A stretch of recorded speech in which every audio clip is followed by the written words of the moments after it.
Hello my dear friends, welcome to VNP campus. Today we will discuss solar system. ठीक है ना। तो आज जो हम लोग डिस्कस करने वाले हैं बालक, उसका नाम है सोलार सिस्टम। ठीक।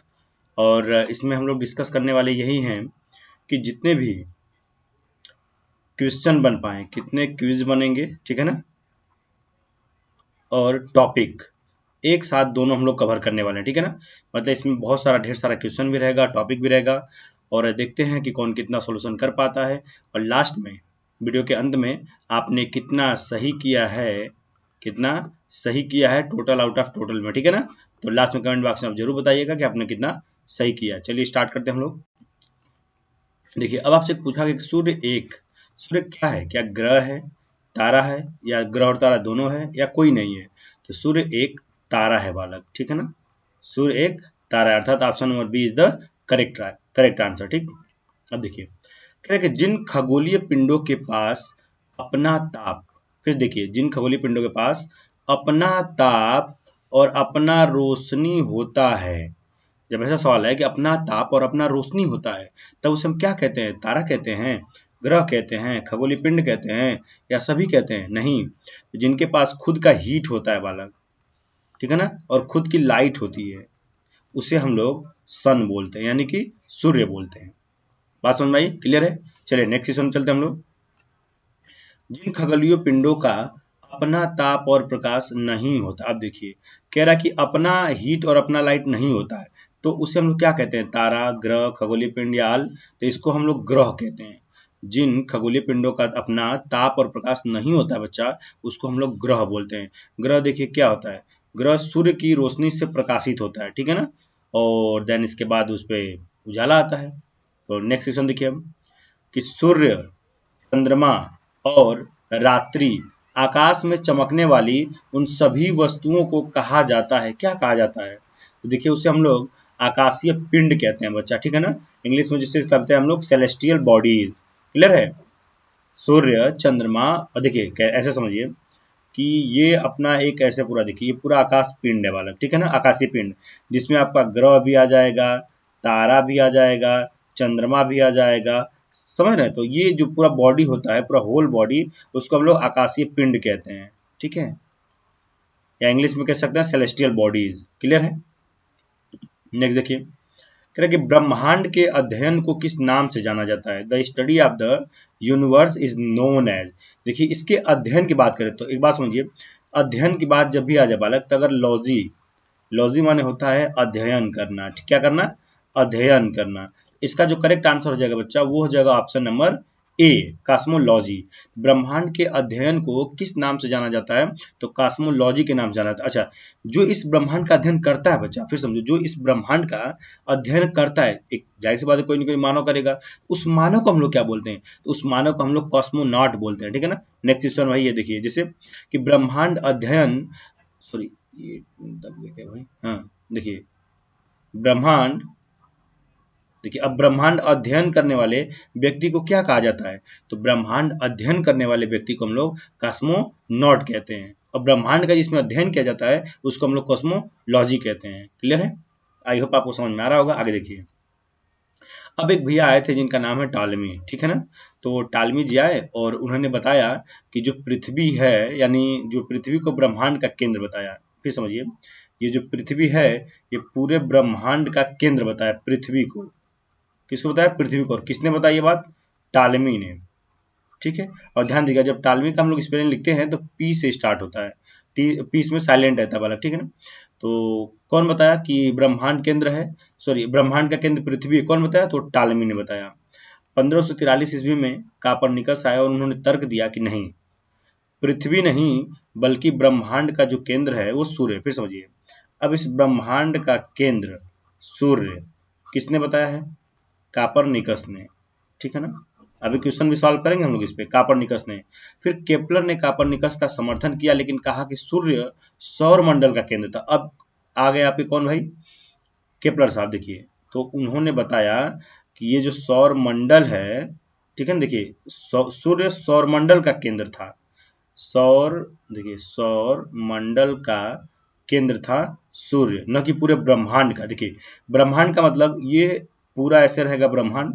ब्रह्मांड के अंतर्गत आपको सूर्य, तारा, चंद्रमा, पृथ्वी सब सब आ जाएगा। बात समझ रहे हैं? नहीं, देखिए फिर हर्षल भाई साहब आए, ठीक है, इन्होंने कहा, हर्षल भाई को देखते हैं हम लोग। हर्षल जी ने कहा, स्पष्ट किया कि जो सौर मंडल है बच्चा ना, वो आकाश गंगा के रूप में जाने वाले सितारों की एक बहुत बड़ी प्रणाली है। यानी किसने कहा कि सौर मंडल आकाश, ऐसा समझिए कि आकाश गंगा का जिक्र जिस व्यक्ति ने किया था, उस व्यक्ति का नाम है हर्षल। ठीक है, अब आइए हम लोग क्वेश्चन सॉल्व करते हैं, देखते हैं कितना आपको समझ में आया है। देखिए, कह रहा है सूर्य ब्रह्मांड का केंद्र है, किसने कहा था? फिर बात समझिए, ये जो पूरा ब्रह्मांड है और इसका केंद्र सूर्य है, ये बात किसने कही थी? अभी मैंने आपको बताया, ये बात कॉपरनिकस ने कही थी। देखिए, कॉपरनिकस ने तर्क दिया कि सूर्य ब्रह्मांड का केंद्र था, सूर्य ब्रह्मांड का केंद्र था। तो इसका आंसर क्या हो जाएगा? कॉपरनिकस। सूर्य ब्रह्मांड का केंद्र है, किसने कहा था? तो कॉपरनिकस ने कहा था। क्लियर है? अगला सवाल देखिए कि सूर्य सौर मंडल का केंद्र था। बात समझ में आ रही है? सूर्य जो है, देखिए ये हो गया अपना, ठीक है, और कह रहे थे कि ये पूरा सौर मंडल है, ठीक है ना, और इसका केंद्र बिंदु कौन है? सूर्य। इसको किसने कहा था? तो इसको अपने केपलर जी ने कहा था, नहीं हर्षल ने, नहीं कॉपरनिकस ने, नहीं टालेमी ने। बात समझ में आ रही है? नेक्स्ट क्वेश्चन देखिए, आकाश गंगा की खोज किसने की थी? अभी मैंने बताया कि आकाश गंगा का जिक्र जहां पर भी आए तो हर्षल साहब हो जाएंगे। ठीक, तो आकाश गंगा खोज किसने की थी? तो हर्षल ने किया था। Option number is the correct answer. Clear है? आई होप आपको समझ में आ रहा होगा। ये पूरा का पूरा सोलार सिस्टम से मैंने क्वेश्चन छाटा हुआ है, ठीक है ना, और जितना भी क्वेश्चन हो सकता है, जितना टॉपिक हो सकता है, मैं पूरा का पूरा कवर कराऊंगा और आप इसको देखते रहिए। ठीक, देखिए अब कह रहा है गैलेक्सी क्या होती है बच्चा? तो कह रहा है तारों का विशाल समूह जिसमें धूल और गैस के बादल भी होते हैं। ऐसा समझिए, ये रहा आपका, देखिए ये धूल, ठीक है ना, और इस तरीके से गैस अपना उड़ती रहे, ठीक है ना, तो ये पूरा जब मिल जाता है तो इसको हम लोग बोलते हैं गैलेक्सी। क्या बोलते हैं? गैलेक्सी बोलते हैं बालक। ठीक, अच्छा हमारी जो, एक बात समझिए, हम तो एक आकाशगंगा में रहते हैं। देखिए हमारी जो पृथ्वी है बालक, वो मिल्की वे मिल्की वे आकाशगंगा नाम की गैलेक्सी में रहते हैं हम लोग, ठीक है ना। देखिए कि हमारी पृथ्वी मिल्की वे आकाशगंगा नाम की गैलेक्सी में है। आकाशगंगाएं मिलकर ब्रह्मांड का निर्माण करती है, यानी कि यूनिवर्स का। मिल्की वे का मतलब होता है लगभग इतना मिलियन तारे हैं, ठीक है ना, 1 लाख मिलियन तारे हैं। क्लियर बच्चा? आइए अब हम लोग क्वेश्चन देखते हैं। अच्छा एक बात बताइए, जब पूछे अगर कि सबसे निकटतम तारा कौन है सूर्य को छोड़ के, तो सूर्य को छोड़कर सबसे निकटतम तारा जो होता है बच्चा, वो है प्रोक्सिमा सेंचुरी, ठीक है ना। और जो इसका अगर हम लोग लाइट ईयर्स की बात करें तो 4.2 लाइट ईयर्स होता है, और दूसरे नंबर की बात करें तो अल्फा सेंचुरी है जो 4.3 लाइट ईयर्स है। ठीक, तो पृथ्वी का सबसे निकटतम तारा कौन है बच्चा? तो आप बताएंगे प्रोक्सिमा सेंचुरी। ठीक, देखिए जैसे आ गया, which is the brightest star outside the solar system, अर्थात सौर मंडल के बाहर सबसे चमकीला तारा कौन सा है? बताइए, सबसे चमकीला तारा कौन सा है? इसका रिप्लाई आप खुद करिएगा, ठीक है ना। देखिए सबसे चमकीला तारा की बात करें बच्चा ना, तो ये आपका हो जाएगा सीरियस हो जाएगा, ठीक है। कह रहा है कि हमारी सौर प्रणाली निम्नलिखित में से किस आकाशगंगा का एक हिस्सा है? देखिए our solar system is a part of which galaxy, तो वो हो जाएगा मिल्की वे गैलेक्सी, ठीक है ना। हम किस, हमारी आकाशगंगा किस गैलेक्सी में रहती है? तो वो हो जाएगा मिल्की वे गैलेक्सी। क्लियर है? आगे देखिए, अब कह रहा है कि तारों के विभिन्न समूहों द्वारा बनाई गई विविध आकृतियों को हम लोग नक्षत्र मंडल कहते हैं, इंग्लिश में कहते हैं कॉन्स्टेलेशन, ठीक है ना। सप्तऋषि क्या होता है बच्चा? जिसमें 7 सितारों का समूह होता है, जो अर्सा मेजर या बिग बियर नक्षत्र मंडल का एक हिस्सा है। सप्तऋषि जो होता है बालक, ठीक है ना, देखिए सप्तऋषि ऐसे रहता है, 1 2 3 4 5 6 7, ठीक है ना, इसी तरीके से बनता है। ठीक, तो सप्तऋषि किसका हिस्सा है? तो नक्षत्र मंडल का है, ठीक है ना, नक्षत्र मंडल का, जो जो अर्सा मेजर या बिग बियर। क्लियर है? अब देखिए उत्तरी तारा जो होता है, इसी से हम उत्तरी तारा भी डिसाइड कर लेते हैं, और उत्तरी तारा को नॉर्थ स्टार भी हम लोग कहते हैं, और उत्तर दिशा बताता है, और इसे हम लोग पोल स्टार भी कहते हैं, यानी ध्रुव तारा भी कहते हैं। क्लियर है? तो ठीक है, देखते हैं नेक्स्ट। अच्छा, अब कह रहे बच्चा कि तारे का रंग किसका संकेत करता है? तो तारे का जो रंग होता है बच्चा, the colour of the star is an indication of its, तो वो तापमान का करता है। जो तारा जितना भी कलर होता है वो किसका वो करता है? तो वो तापमान का करता है। ठीक है, नेक्स्ट देखिए। हम लोग पढ़ने वाले बालक सन के बारे में, सूर्य के बारे में हम लोग पढ़ेंगे कि क्या चीज है सूर्य। ठीक, देखते हैं आगे। सौर मंडल में कुल कितने ग्रह पाए जाते हैं? अगर आपसे सवाल पूछता है तो आप बताएंगे कि सौर मंडल में अब 8 ग्रह पाए जाते हैं। ठीक है ना, पहले 9 था लेकिन अब प्लूटो को निकाल दिया गया है, तो फिलहाल में सौर मंडल में कुल कितने ग्रह होते हैं? तो सौर मंडल में कुल 8 ग्रह होते हैं बालक। ठीक, देखिए सन की बात कर रहा है तो सूर्य और 8 ग्रह और उपग्रह और कुछ अन्य खगोलीय पिंड जैसे क्षुद्र ग्रह और उल्का पिंड, जिसे हम लोग सोलार फैमिली कहते हैं, जिसे हम लोग क्या कहते हैं? सोलार फैमिली कहते हैं। और इन सभी का जो हेड होता है बालक, वो सूर्य होता है। देख रहे हैं, इन सभी का हेड कौन होता है? सूर्य होता है। और सूर्य की सतह पर गुरुत्वाकर्षण पृथ्वी की 28 गुना है। बात समझिए, इस सूर्य की सतह पर, यानी ये सूर्य जो है इसकी सतह पर गुरुत्वाकर्षण जो होगा पृथ्वी के, यानी यहाँ पर 28 गुना हो जाएगा। जैसे समझिए, जैसे पृथ्वी में अगर कोई व्यक्ति 60 केजी का है तो वो सूर्य में 1680 किलोग्राम का हो जाएगा।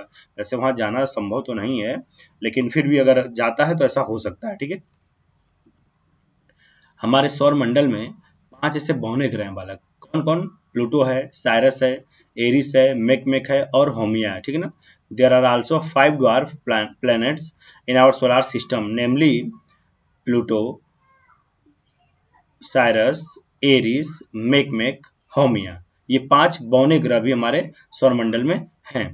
सन की बात कर रहे हैं बच्चा, तो centre of the solar system, फिर समझिए कि सोलर सिस्टम यानी सौर परिवार का केंद्र बिंदु कौन है? तो सूर्य है। और ये एक ह्यूज स्टार है, एक बहुत बड़ा तारा है, विशाल तारा। ठीक है ना, और इससे क्या निकलती रहती है? इससे प्रकाश एवं उष्मा निकलती रहती है, या कह सकते हैं कि एकमात्र स्रोत जो है, एकमात्र स्रोत जो है ऊर्जा का, तो ऊर्जा का एकमात्र स्रोत क्या है बच्चा? वो आपका सूर्य है। और इसका खिंचाव बल इससे सौरमंडल को बांधे रखता है। जैसे सौरमंडल में 8 ग्रह हैं कि नहीं ग्रह, बताइए। तब ये कैसे एक दूसरे से टिके हुए, जैसे अपना राउंड अपने कक्ष पर ही घूम रहे हैं, तो इनमें एक प्रकार का बल है। ठीक है ना, जैसे हम लोग के फैमिली का एक जो एक हेड होते हैं, वो सभी लोग को एक दूसरे से बांध के रखते हैं, और इसके बाद सभी लोग बांध के रहते हैं। ठीक है ना, तो वैसे ही सोलर सिस्टम में भी रहता है, बांध के रखे रहते हैं। क्लियर है? चलिए नेक्स्ट देखते हैं हम लोग। एक 2 ग्रह होता है बच्चा जिसका हम लोग बोलते हैं शुक्र और वरुण, यानी कि वेनस एंड यूरेनस ग्रह जो होते हैं वो क्लॉकवाइज, जैसे देखिए ये सूर्य अपना हो गया, क्लॉक कैसे घूमती है बताइए ऐसे, देखिए यहाँ घड़ी रहती है, ये देखिए क्लॉकवाइज इधर से इधर जा रही है।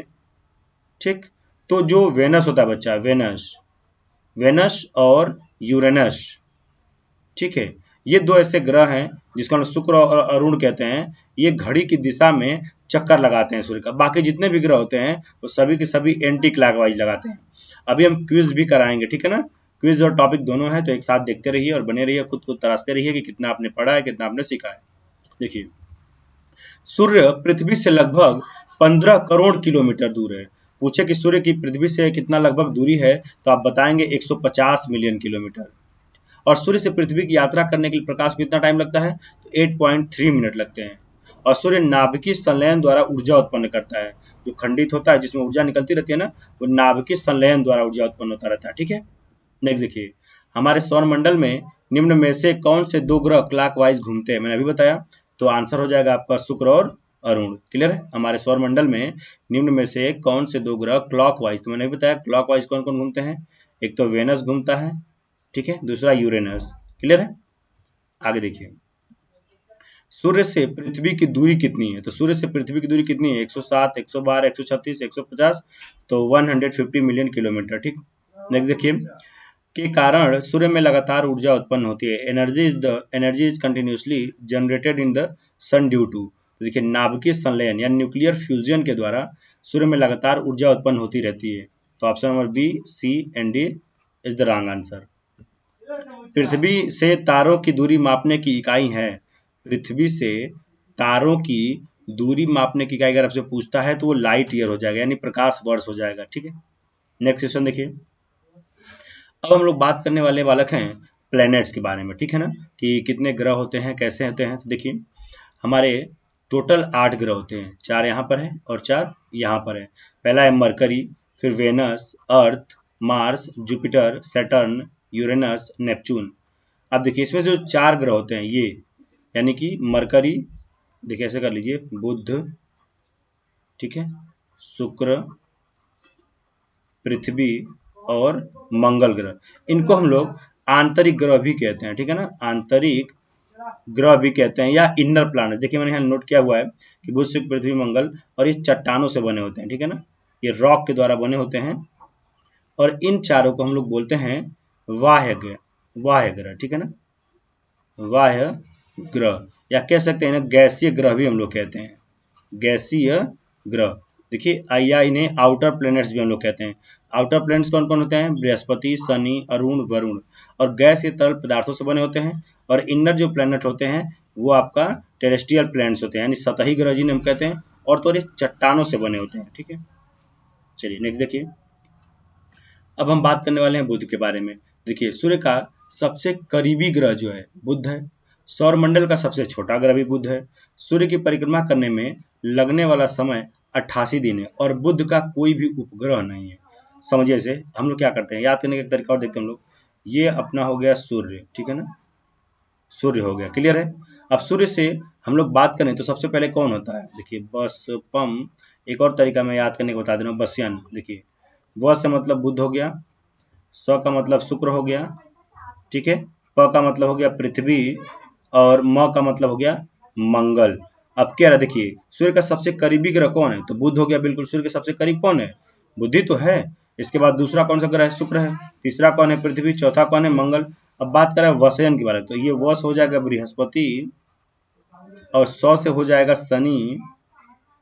इसका मतलब हो जाता है यूरेनस, यूरेनस का मतलब हो जाता है अरुण ग्रह। कौन सा ग्रह, अरुण ग्रह। और एन का मतलब हो जाता है नेपच्यून, यानी कि वरुण ग्रह। फिर समझिए, बुध का कोई भी उपग्रह नहीं होता है, सूर्य के सबसे करीबी ग्रह होता है, सौरमंडल का सबसे छोटा ग्रह होता है, और तो और ये सबसे कम दिन में परिक्रमा भी कर लेता है, 88 दिन में, ठीक। नेक्स्ट देखिए, अब बात करें हम लोग शुक्र का, तो शुक्र पृथ्वी का जुड़वा ग्रह होता है, जिसकी पृथ्वी की बहन भी कहते हैं हम लोग। और ये बहुत ज़्यादा गर्म होता है, और गर्म होने का रीजन इसका है कार्बन डाइऑक्साइड के कारण। जब कार्बन डाइऑक्साइड की मात्रा बढ़ती है तो गर्म फील होता है, ठीक है ना। अच्छा, हमारे सौरमंडल में शुक्र का दिन सबसे लंबा होता है, इस बात को नोट कर लीजिएगा पॉइंट, ठीक है ना। हमारे सौरमंडल में शुक्र का दिन सबसे ज्यादा लंबा होता है, और इसे हम लोग भोर का तारा कहते हैं, साँझ का तारा कहते हैं, ठीक है ना। और इसके भी कोई प्राकृतिक उपग्रह नहीं है। सूर्य का चक्कर ये 225 दिन में लगा लेते हैं। फिर समझिए, बुध और शुक्र का कोई भी उपग्रह नहीं है, कोई भी सैटेलाइट नहीं है। किसका नहीं है, बुध और शुक्र का कोई भी सैटेलाइट बालक नहीं है। क्वेश्चन भी कराएंगे, ठीक है ना, तो घबराइएगा नहीं। यहाँ मैंने लिखा है कि ग्रह सूर्य का चक्कर लगाते हैं, कितना दिन में कौन लगाता है, समझिए। देखिए मरकर यानी बुध लगाता है 28 दिन में, सॉरी 88 दिन में। वेनस लगाता है 225 दिन में, अर्थ 365.25 डेज, मार्च 687 days, Jupiter 12 years, Saturn 29.46 years, Uranus 84 years, और नेपच्यून 165 ईयर, ठीक है ना। सबसे पहले ज्यादा बुध करता है, ठीक है। अब देखिए, हमारे सौर मंडल की किस ग्रह को पृथ्वी के जुड़वा के नाम से भी जाना जाता है। हमारा जो सौर मंडल है बालक, वो किस ग्रह को पृथ्वी के जुड़वा के नाम से जाना जाता है, बताइए। तो जुड़वा के नाम से कौन जाना जाता है, तो शुक्र जाना जाता है। इसको पृथ्वी की जुड़वा बहन भी कहते हैं, और इसे भोर का तारा, सांझ का तारा, ये सब कहा जाता है। तो option number C is the correct answer. Next देखिए, सौर मंडल का सबसे गर्म ग्रह कौन है, तो सौर मंडल का सबसे गर्म जो ग्रह होता है बच्चा, वो होता है शुक्र होता है। देखिए बुध तो नजदीक जरूर होता है, लेकिन शुक्र जो होता है बालक, वही आपका सबसे गर्म ग्रह होता है, और इन्हीं दोनों का कोई उपग्रह भी नहीं होता है, क्लियर। सौरमंडल का सबसे गर्म ग्रह कौन है, तो शुक्र है, क्लियर। सौरमंडल में किन दो ग्रहों के पास कोई उपग्रह नहीं है, देखिए मैंने अभी बताया, तो क्या हो जाएगा, बुध और शुक्र। बुध और शुक्र के पास कोई भी अपना उपग्रह नहीं है। तो सौरमंडल में किन दो ग्रहों के पास कोई उपग्रह नहीं है, तो बुध और शुक्र। A option is the correct answer. दूसरा देखिए, किस ग्रह को सुबह शाम के तारे के रूप में जाना जाता है, मैंने अभी बताया आपको, तो answer is the correct answer C, अर्थात शुक्र हो जाएगा। नेक्स्ट देखिए, पृथ्वी की बात करते हैं हम लोग, तो सूर्य से दूरी के हिसाब से पृथ्वी तीसरा ग्रह है। देखिए दूरी के हिसाब से तीसरा ग्रह को नहीं, देखिए ऐसे देखिए, व स प म, बुध, शुक्र, पृथ्वी, देखिए तीसरा हो गया बच्चा। तो सूर्य से दूरी के हिसाब से पृथ्वी तीसरा ग्रह है। आकार में यह पांचवा ग्रह है। आकार का मतलब समझिए, अगर सूर्य से हम लोग बात करें, सूर्य से आकार की बात करें हम लोग, देखिए इसका एक और ट्रिक है, वसयन, इसके बाद हो जाएगा पृथ्वी, शुक्र, मंगल और बुध। देखिए पांचवें नंबर पर पृथ्वी आ जाएगा, ठीक है ना। देखिए ये हो जाएगा बृहस्पति, शनि, अरुण, वरुण, अब पांचवें नंबर पे आ जाएगा पृथ्वी। तो आकार में कितना नंबर पे हो जाएगा, पांचवें नंबर पे हो जाएगा। और इसे नीला ग्रह भी कहते हैं, क्यों, क्योंकि इस पर 71% पानी पाया जाता है पृथ्वी पर, इसीलिए इसे हम लोग नीला ग्रह भी कहते हैं। और सबसे सघन ग्रह भी होता है पृथ्वी, जिसका होता है 5.51 ग्राम पर सेंटीमीटर क्यूब। पृथ्वी सबसे सघन ग्रह होती है। अभी इससे क्वेश्चन भी पूछा जाएगा और देखते हैं आपने कितना सीखा है, ठीक।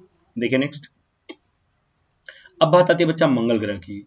अब देखिए मंगल ग्रह लाल दिखाई देता है, क्यों दिखाई देता है, फेरस ऑक्साइड के कारण ये लाल रंग दिखाई देता है। और इसके दो नेचुरल सैटेलाइट होते हैं, यानी नेचुरल उपग्रह होते हैं, प्राकृतिक उपग्रह होते हैं, जिन्हें हम लोग फोबोस और डिमोस कहते हैं। तो मंगल ग्रह के दो उपग्रह होते हैं जो फोबोस और डिमोस है, और इसका आकार पृथ्वी के आकार का आधा है। देखिए मंगल जो ग्रह है, इसका जो आकार है वो पृथ्वी का आधा है, और पृथ्वी के समान ही ये अपने अक्ष पर झुकता भी है, ठीक है। देखिए नेक्स्ट, जैसे अब बात करें बालक अगर हम लोग जुपिटर की यानी बृहस्पति की, तो सौर मंडल का सबसे जो बड़ा ग्रह है वो है बृहस्पति है। सौर मंडल का सबसे बड़ा ग्रह बृहस्पति है, और ये फास्टेस्ट रोटेशन करता है। कितने टाइम में कर लेता है, 9.8 आवर्स में। और इसके प्राकृतिक उपग्रह जितने भी हैं वो हो गए 79। क्लियर है। और पूछ दे अगर आपसे कि सौर मंडल का सबसे बड़ा उपग्रह कौन है, तो वो हो जाएगा गेनीमाइड। सौर मंडल का सबसे बड़ा, देखिए यहाँ उपग्रह दिया हुआ, ठीक है ना। तो बृहस्पति का सबसे बड़ा उपग्रह जो होता है गेनीमाइड होता है, ठीक। अब देखिए सवाल देखते हैं हम लोग, सौरमंडल में पृथ्वी सबसे बड़ा ग्रह है। अब देखिए सबसे बड़ा का मतलब क्या दे दिया है, यहाँ पर पूछा है आपका आकार से बात कर रहे हैं, तो आकार का ट्रिक आपको क्या याद करना है, वसयन, देन इसके बाद पृथ्वी, शुक्र, मैं लिख भी दे रहा हूँ, शुक्र, मंगल और बुध, ठीक है। वसयन का मतलब हो जाएगा बृहस्पति, इसका मतलब हो गया शनि, और इसका मतलब यूरेनस होता है, यूरेनस का मतलब हो जाएगा अरुण, और नेपच्यून का मतलब हो जाएगा वरुण, ठीक है।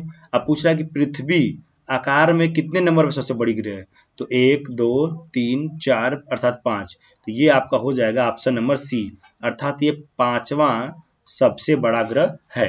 क्लियर है, आई होप आपको समझ में आ रहा होगा। देखिए आगे, सौरमंडल का सबसे घना ग्रह पूछ रहा है। सौरमंडल का सबसे घना ग्रह जो होता है बालक, अभी मैंने आपको बताया था, देखिए पृथ्वी हो जाएगा, ठीक है ना। देखिए आपको दिखा देने फिर से हम, सौरमंडल का देखिए सबसे घना ग्रह जो होता है बच्चा, वो होता है पृथ्वी, 5.51 ग्राम पर सेंटीमीटर क्यूब। क्लियर है, चलिए आगे देखते हैं हम लोग, हो गया ना। तो सबसे घना ग्रह कौन सा हो जाता है, पृथ्वी हो जाता है, ठीक है ना। अब आपको बताना है कि सबसे कम घनत्व वाला ग्रह कौन सा इसमें है, सबसे कम घनत्व वाला ग्रह कौन सा है। तो देखिए सबसे कम घनत्व वाला ग्रह बच्चा शनि हो जाएगा, और सबसे ज्यादा घनत्व, इसका आंसर हो जाएगा ऑप्शन नंबर डी। और सबसे ज्यादा किसका पूछे, तो सबसे ज्यादा पृथ्वी की है, और सबसे कम हो जाएगा आपका शनि का। तो सौरमंडल में सबसे कम घनत्व वाला ग्रह कौन सा है, तो शनि हो जाएगा, option D is the correct answer. Clear है, आगे देखिए, सौरमंडल में लाल ग्रह किसको हम लोग कहते हैं, तो लाल ग्रह हम लोग मंगल को कहते हैं। किस कारण कहते हैं भाई, फेरस ऑक्साइड के कारण कहते हैं हम लोग इसको लाल ग्रह, ठीक है ना। तो option C is the correct answer. कौन सा ग्रह पृथ्वी के आधे आकार का है और इसका दिन पृथ्वी की लंबाई के लगभग समान है, तथा पृथ्वी की तरह एक धुरी पर झुका हुआ है, क्या बुध ग्रह है, शुक्र ग्रह है, मंगल ग्रह है, तो ये देखिए ये बृहस्पति ग्रह हो जाएगा, ठीक है ना। तो option D is the correct answer. कौन सा ग्रह पृथ्वी के आधे आकार का है, तो बृहस्पति ग्रह है, ठीक है ना। हमारे सौर मंडल में सबसे बड़ा ग्रह पूछ रहा है, हमारे सौर मंडल में सबसे बड़ा ग्रह कौन है, तो हमारे सौर मंडल में सबसे बड़ा ग्रह बृहस्पति है, ठीक है। सौर मंडल में सबसे बड़ा उपग्रह कौन है, देखिए अब उपग्रह कौन पूछ रहा है, तो गैनीमेड है, वो भी किसका है, बृहस्पति का। बृहस्पति का सबसे बड़ा उपग्रह है गैनीमेड, ठीक है ना। और देखिए शनि का टाइटन हो जाता है, आगे हम लोग पढ़ेंगे भी। शनि, देखिए सौर मंडल का दूसरा सबसे बड़ा ग्रह कौन है, शनि है। इसके चमकीले छल्ले होते हैं जो बर्फ और धूल के कणों से बने होते हैं, इसमें छल्ले ऐसे ऐसे ऐसे पाए जाते हैं। ठीक है। और किससे बने होते हैं? धूल कणों से बने होते हैं जो इसके चारों ओर घूमते रहते हैं, ठीक है ना। और शनि का जो सबसे उपग्रह होते हैं वो 82 हो गए। 2019 में 20 नए उपग्रह मिले हैं, ठीक है ना। पहले इसके उपग्रह कितने थे? 62 उपग्रह थे, लेकिन अभी टोटल कितने हो गए हैं? 82, ठीक है ना। ये लेटेस्ट जानकारी आपके लिए। और टाइटन जो होता है बच्चा, शनि का सबसे बड़ा उपग्रह है और सौरमंडल का दूसरा सबसे बड़ा चंद्रमा भी है। क्लियर है? क्वेश्चन अभी होगा, देखते रहिए। अरुण ग्रह, अरुण ग्रह को हम लोग हरा नीला कहते हैं और एक क्लॉकवाइज घूमता है। कैसे घूमता है? ऐसे क्लॉकवाइज घूमता है। क्लियर है? इसमें अत्यधिक झुकी हुई घूर्णन धुरी है। नतीजन अपनी कक्षीय गति में अपनी तरह लुढ़कता हुआ प्रतीत आता है, ठीक है ना। ये पूरा ऐसे, जैसे पृथ्वी से लेटा हुआ है, ये पूरा इस तरीके से लेटा हुआ आपको लुढ़कता हुआ नजर आता है, यूरेनस यानी कि अरुण ग्रह, ठीक है ना। अभी हम लोग क्वेश्चन करेंगे, देखिए। वरुण ग्रह कह रहा है कि स्लोवेस्ट रिवोल्यूशन कोल्डेस्ट प्लेनेट, सौरमंडल का सबसे ठंडा ग्रह कौन सा है? आपको बताना है कि सौरमंडल का सबसे ठंडा ग्रह कौन सा होता है। क्या बुध होता है, वरुण होता है, शनि होता है, शुक्र ग्रह होता है, बुध ग्रह होता है? तो बताएंगे कि सौरमंडल का सबसे ठंडा ग्रह कौन सा होता है, ठीक है ना। मैं आपको बता दे रहा हूँ आगे। देखिए, निम्न में से कौन सा सौर प्रणाली में एक गैसीय ग्रह नहीं है? कह रहा है गैसीय ग्रह नहीं है। तो अब गैसीय ग्रह कौन है और पार्थिव ग्रह कौन है? मैंने आपको बताया था, याद करिए। वसपम और वसयन, ऐसे हम लोग कर लेंगे, ठीक है ना। अब देखिए, तो ये पार्थिव ग्रह है और ये जो ग्रह है वो गैसीय ग्रह है। अब कह रहा है गैसीय ग्रह कौन सा नहीं है? तो बृहस्पति, तो ये तो बिल्कुल गैसीय ग्रह है। फिर कह रहा है शुक्र, सॉरी बृहस्पति, शनि, शनि भी है। फिर यूरेनस यानी कि अरुण, दिया नहीं है। नेपच्यून, तो ये भी है। अर्थात जो शुक्र है बालक, वो आपका गैसीय ग्रह नहीं है। तो option C is the correct answer. Clear है? अब देखिए, कह रहा है फास्टेस्ट रिवोल्यूशन सबसे ज्यादा 88 दिन में कौन करता है? तो बुध करता है। यानी सबसे तेज परिक्रमा जो करता है वो बुध करता है और सबसे धीमा जो करता है वो वरुण करता है, ठीक है ना। सबसे धीमा कौन करता है? वरुण करता है। कितने टाइम ले लेता है? 165 ईयर ले लेता है, ठीक। अब देखिए, रोटेशन का मतलब होता है अपनी धुरी पर घूमना। जैसे एक लट्टू नाच रहा है, एक तो ये कील जो इसकी निकली हुई है, इस कील पे करेगा, ठीक। और एक होगा जो इसे पूरा चारों तरफ ऐसे से घूमेगा, ठीक है। तो अपनी धुरी पे ये वाला जो हिस्सा हो जाएगा वो हो जाएगा रोटेशन। वो क्या हो जाएगा? रोटेशन। और ये जो पूरा घूम रहा है उसको हम लोग बोलते हैं रिवोल्यूशन, ठीक है ना। ठीक। अब देखिए, सौर मंडल में हम जैसे जैसे सूर्य से दूर जाते हैं बालक, वैसे ग्रहों द्वारा सूर्य के चारों ओर एक परिक्रमण करने की अवधि बढ़ती जाती है। क्लियर है? देखिए, सौर प्रणाली के ग्रहों को उनके आकार के संदर्भ में अवरोही क्रम में स्थापित करें। तो आकार की बात करें बच्चा, आकार की बात। और अवरोही का मतलब होता है बढ़ते क्रम, बढ़ते क्रम। तो सबसे पहले बड़ा जो होता है बृहस्पति होता है, उसके बाद दूसरे नंबर पे शनि, तीसरे नंबर पे अरुण, चौथे नंबर पे वरुण, पांचवें नंबर पे पृथ्वी, छठा नंबर पे शुक्र और सातवें नंबर पे मंगल और आठवें नंबर पे बुध। क्लियर है? सवाल देखिए, फिर वही आ गया कि सौर मंडल में हम जैसे जैसे सूर्य से दूर जाते हैं क्या होता है? तो ग्रहों द्वारा सूर्य के चारों ओर एक परिक्रमण करने की अवधि घटती जाती है कि बढ़ती जाती है? बताइए। देखिए, मैंने यहाँ बताया आपको अवधि बढ़ती जाती है, ठीक है ना। तो B is the correct answer. Clear है? तो ग्रहों द्वारा सूर्य के चारों ओर एक परिक्रमण करने की अवधि बढ़ती जाती है। कब बढ़ती जाती है? जब हम सौरमंडल में हम जैसे जैसे सूर्य से दूर होते चले जाते हैं। क्लियर है? देखिए, सौरमंडल में किस ग्रह की घूर्णन गति फास्टेस्ट रिवोल्यूशन? देखिए, सबसे छोटा कौन है? बुध है। सबसे जल्दी कवर भी कर लेता है 88 दिन में। तो A is the correct answer. Next देखिए, कह रहा है कि हमारे सौरमंडल के किस ग्रह का दिन सबसे लंबा होता है? देखिए, बुध का तो सबसे छोटा दिन होता है, लेकिन दिन पूछा है ना सबसे लंबा दिन, तो सबसे लंबा दिन शुक्र का होता है। तो option B is the correct answer. आगे देखिए, चंद्रमा के बारे में देखते हैं हम लोग कि चंद्रमा का कोई वायुमंडल नहीं है, क्योंकि आपको बताना है कि चंद्रमा का कोई वायुमंडल नहीं है क्योंकि क्या यह पृथ्वी के अधिक निकट है, या पृथ्वी के चक्कर लगाता है, या सूर्य से प्रकाश प्राप्त करता है, या चंद्रमा की सतह पर पलायन वेग का मान छोटा होता है? बिल्कुल, तो option D is the correct answer. चंद्रमा कोई वायुमंडल नहीं है क्योंकि चंद्रमा की सतह पर पलायन वेग का मान छोटा होता है। क्लियर है? आगे देखते हम लोग।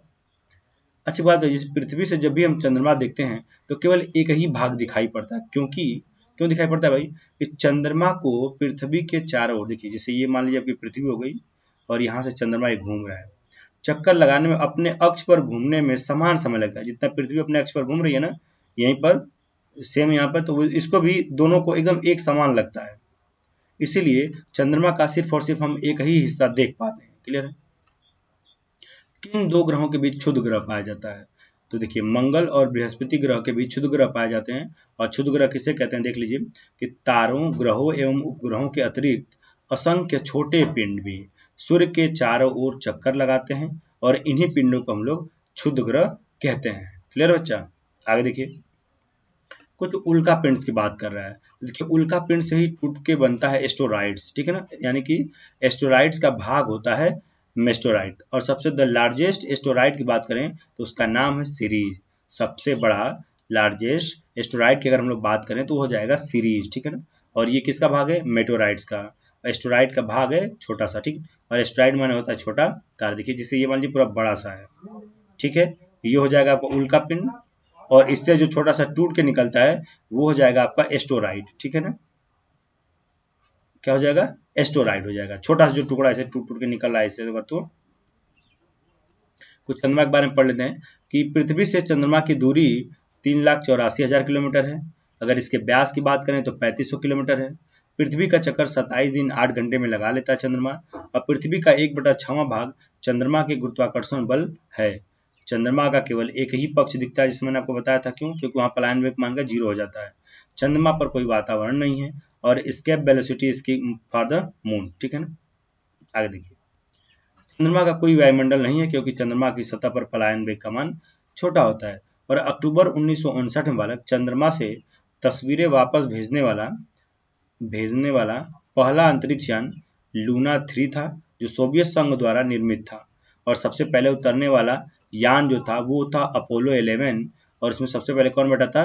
नील आर्मस्ट्रांग, ठीक। तो आई होप ये सौर मंडल का टोटल टॉपिक प्लस क्वेश्चन खत्म हुआ। वीडियो अगर अच्छी लगे तो लाइक एंड सब्सक्राइब करना ना भूलें, और देखते रहिए BNP campus. Thank you, have a nice day.